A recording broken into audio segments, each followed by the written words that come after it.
Salam, hər vaxtınız xeyir olsun. Mən Kənan Cəfərli, FES Akademinin coğrafiya üzrə təlimçisiyəm. Bu günləri sizlərə coğrafi təbəqə haqqında geniş şəkildə məlumat verəcəm.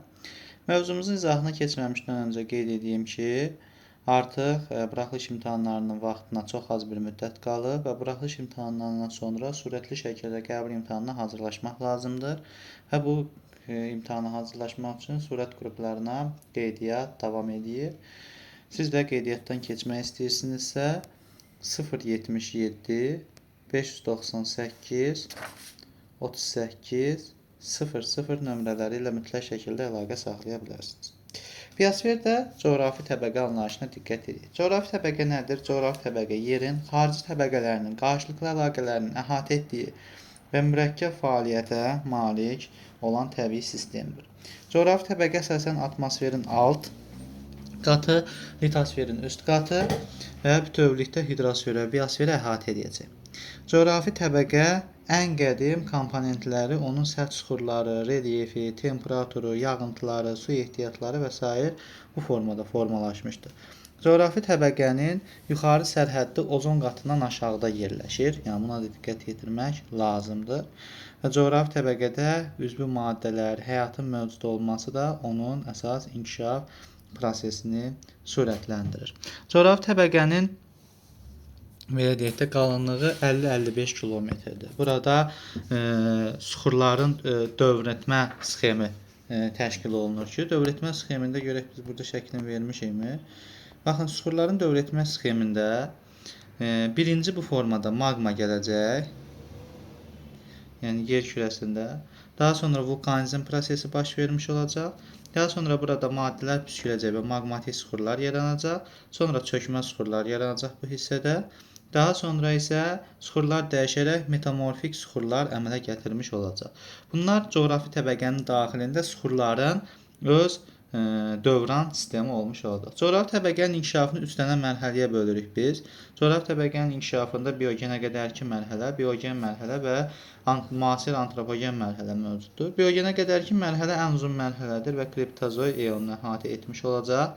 Əsasən burada oksigen az, karbon qazı daha çox olur və ən qədim platformalarda da bu mərhələdə formalaşmışdır və eyni zamanda süxurlar, torpaq örtüyü də yenicə əmələ gəlirdi. Biogen mərhələdə isə artıq bu fanerozoy eonunu əhatə eləyir və burada qaz tərkibi dəyişir. Çünki atmosferdə belə deyək də bitki örtüyü daha yaxşı zəngin inkişaf edirdi. Atmosferdə qaz örtüyü dəyişmiş olacaq. Oksigenin miqdarı daha çox olacaq. Quruda bitki və heyvanat qalıqlarından ən cavan üzvü çökmə süxurlar olan təbaşir, fosfor, daş kömür, neft, təbii qaz kimi maddələr belə deyək də burada yaranmışdır və ən sonunda isə insan yaranmış. Yəni insanın yaranmasını biz müasirə deyil, biogen mərhələyə götürəcəyik.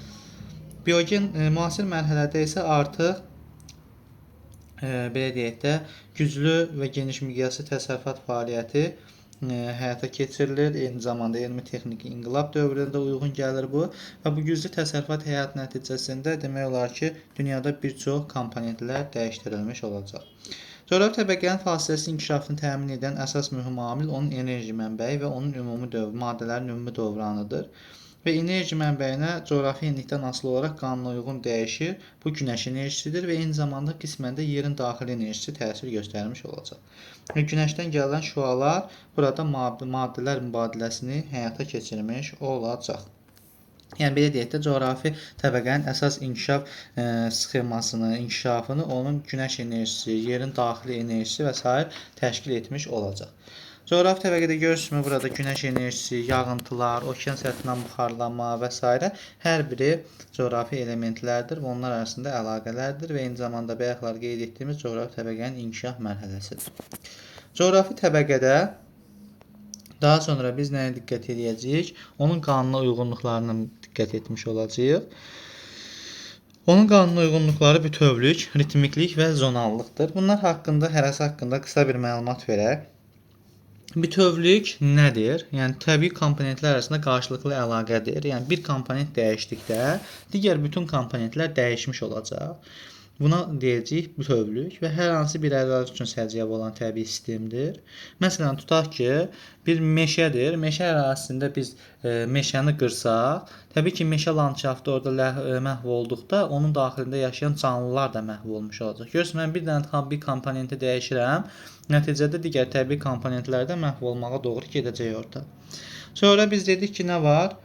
Coğrafi təbəqənin inkişafının ritmikliyi var. Ritmikliyi 3 yerə böləcəyik. Stukalıq, illik və çoxillik ritmikliyi. Ritmiklik nizamlı şəkildə hər hansı bir prosesin zaman və məkan daxilində dəyişməsidir, təkrarlanmasıdır.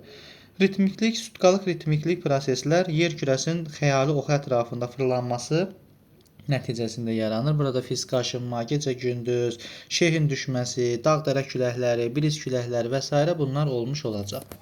Bəs yaxşı, illik ritmik proseslər nədir? İllik ritmik proseslərdə isə yerin günəş ətrafında dövr etməsi nəticəsində yaranır və nəticədə burada yerin xəyali oxu orbit müstəvisinə 66,5 dərəcə meyilli olması zamanı günəş şüalarının düşmə bucağında fərqli enliklərdə fərqli düşmüş olacaq və burada musson küləkləri yaranacaq, qütb gecə gündüzləri yaranacaq, fəsillər əmələ gələcək və s. Bunlar da əsas illik ritmik proseslərdir. Bəs çoxillik ritmik proseslər nədir? Çoxillik ritmik proseslər isə artıq 100 milyon illər, bir neçə 10 min illər ərzində baş verən proseslərdir. Məsələn, transqressiya, reqressiya və s. buzlaşmaların baş verməsi, istiləşmələrin baş verməsi, soyuqlaşmaların baş verməsi, bunların hamısı çoxillik ritmik prosesə aid edilmiş olacaq. Bunlar coğrafi təbəqənin əsas qanuna uyğunluqlarıdır. Bir də coğrafi təbəqədə zonallıq anlayışı var. Zonallıq anlayışı üfüqi və şaquli istiqamətdə də zonallıq var. Üfüqi istiqamətdə enliklər üzrə dəyişməsidir. Məsələn, ekvator xəttindən qütblərə doğru biz üfüqi şəkildə dəyişməni və yaxud da ki, düzənlik ərazilərdə üfüqi zonallığı görə bilirik. Şaquli zonallığı isə dağın ətəyindən zirvəsinə doğru biz çıxırıqsa bu şaquli zonallıqdır.